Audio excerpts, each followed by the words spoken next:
what is this all about, what you're doing today? So for years, advocates, researchers, philanthropy has been advocating to close America's youth prisons, places we lock kids up, because they're brutal, they're expensive, and they're very unsuccessful. But the voices of the people who run them has really not been part of that conversation. Today, that's changing. The people that run America's youth prisons today are saying we should close America's youth prisons. We're hoping that policymakers will listen. Isn't that odd for the experts that run them to advocate closing them? This is a very unusual moment, because for much of the last 4 decades, during the era of mass incarceration, people who ran youth prisons, and adult prisons for that matter, their bread was buttered on the side of growing.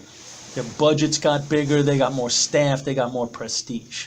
So the fact that people who run America's youth prisons say we should get rid of America's youth prisons, in many respects that's contrary to their self-interest. And they're doing it because they think it's the right thing to do. When you say the right thing to do, why?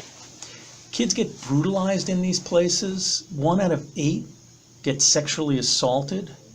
About a third complain of being physically assaulted. When I ran my system, staff were beating the kids up.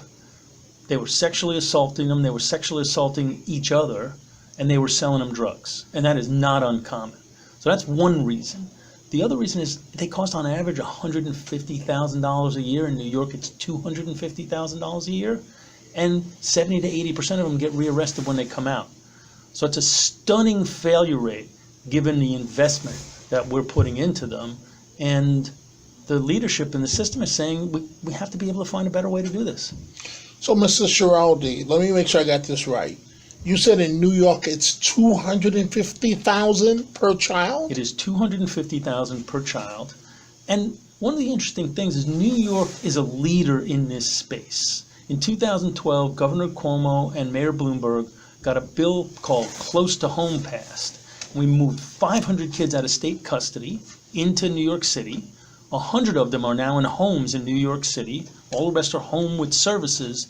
And since then, the decline in juvenile crime has doubled. In the 4 years since that passed, twice the decline in juvenile crime as there was in the previous 4 years.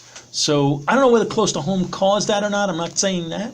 But at least it wasn't a jailbreak. We proved you can put kids in the community and have better outcomes and more public safety. So you said crime went down 50%. It went down by 50%, but it went down at twice the rate it had gone down in the previous 4 years.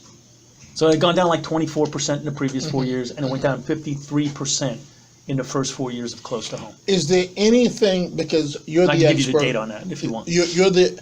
Well, do you have an actual number? Yeah. What the percent? That's what I need. I can give you that piece of data. Okay. So is there anything, you're the expert here, is there anything, wait, tell me about the Center for Justice. The Columbia University Justice Are you Lab? affiliated with that? You're the co-chair? No. Okay. Wait. You're the co-chair of this organization. Right, so the Columbia University Justice Lab is sponsoring this effort called Youth Correctional Leaders for Justice, and I'm co-chair of Youth Correctional Leaders for Justice. Okay. One more time, isn't it odd that you want to do away with your own jobs? I think it's great that America's youth prison leaders are stepping up and saying stop having youth prisons. It's odd, it's unexpected for many people who are outside the field, but I think it's long past due. Every time we think of going to war in America, you watch CNN and you see a bunch of generals debating war and saying there's a price to be paid in war, and many of them oppose going to war.